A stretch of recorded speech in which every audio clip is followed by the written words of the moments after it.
Donald Trump promised America would become better, bigger, and stronger under his leadership. But just 100 days after sitting in the Oval Office, it looked like the only winner was China. Today, we are seeing China showing resilience and retaliation despite the tariffs were meant to hinder their progress. Meanwhile, USA found themselves at the end of their own barrel, staring at empty shelves and sky-high prices. But what if I told you that this is just the beginning? That Trump policies led China global domination by decades, while emerging markets, they are the one that pays the price. Hi, I'm Little Pudding, and let's get right into this mess. So first, why isn't China getting hit as badly as everyone thinks? When people think of US-China trade war, people usually assume that the tariff will hurt China the most since it is an export-heavy economy. And the first news that introduced you to the situation usually have a chart that looks something like this. Then came the headline-grabbing news.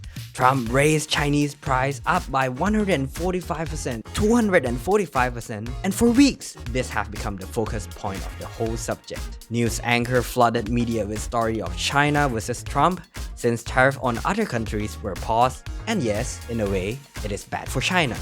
Looking at this chart in 2023, US export account to $436 billion or about 13% of the entire export, which, don't get me wrong, it is a significant impact. But when you consider Chinese $17.79 trillion worth of GDP, it only accounts to 2.45%, which, all things considered, is not that much. To put that into perspective, China is nowhere near countries like Vietnam, Taiwan, Thailand, and Malaysia in terms of dependency on US economy, even considering its standing in 2017 Trump presidency. And because Trump tariff hit based on amount of export, this is exactly why small countries like ASEAN were set to face the worst of the brunt, with Cambodia facing a tax rate as high as 49% and Vietnam at 46%. And yes, things might be better since he did announce the 90-day pause.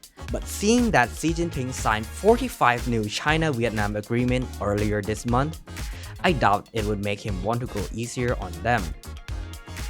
And do you want to know a fun fact? This is nowhere near the worst part. Despite the insane tariff, China didn't crash.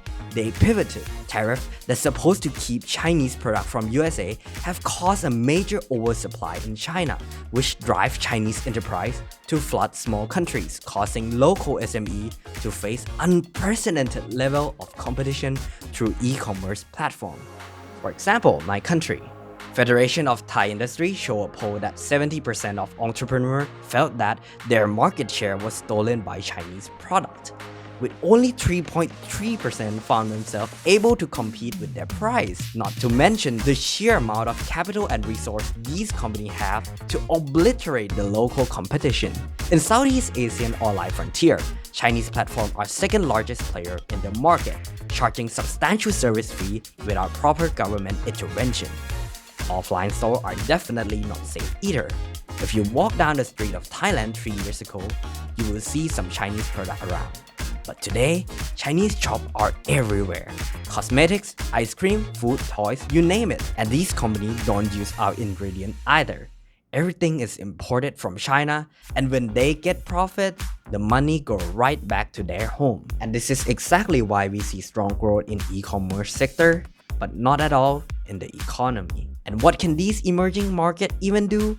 Especially when they come in here legally? Unlike 30 years ago, China is not just a cheap fake product. It has grown tremendously, leading the world in multiple sectors of manufacturing and technologies. And local government response? Weak at best. This is pushing countries with low innovation even further behind, transforming its citizens into another base of operation for China, which eventually will make United States have to rely even more on Chinese products. Going back to the full circle, was American prepared for Chinese inevitable rise? Even if investors and stock become a bit more optimistic, seeing sign of Trump backing down earlier this week, it is very safe to assume that the damage has been done. Do you think that job will really go back to USA? Not knowing when and how will Trump change his policies? Building large-scale factory is not something you can do on a whim. All while China is gaining popularity with its enemies and allies, securing trust and trade deals that once belonged to the US through initiatives like Belt and Road, BRICS, and digital yuan. During Ming and Qing dynasty, China, once an empire that almost conquered the entirety of ancient East Asia, burned down its ship and isolated itself out of fear of economic pressure and the desire to maintain national autonomy. They were bitterly reminded of the importance of partnerships and trade, paying the price through a century of oppression and stagnation. Now, is it the US turn? Let's find out. Thank you very much for listening, and remember, if you like what I do here, please consider subscribing. It would definitely help me out a lot. Until then, stay tuned.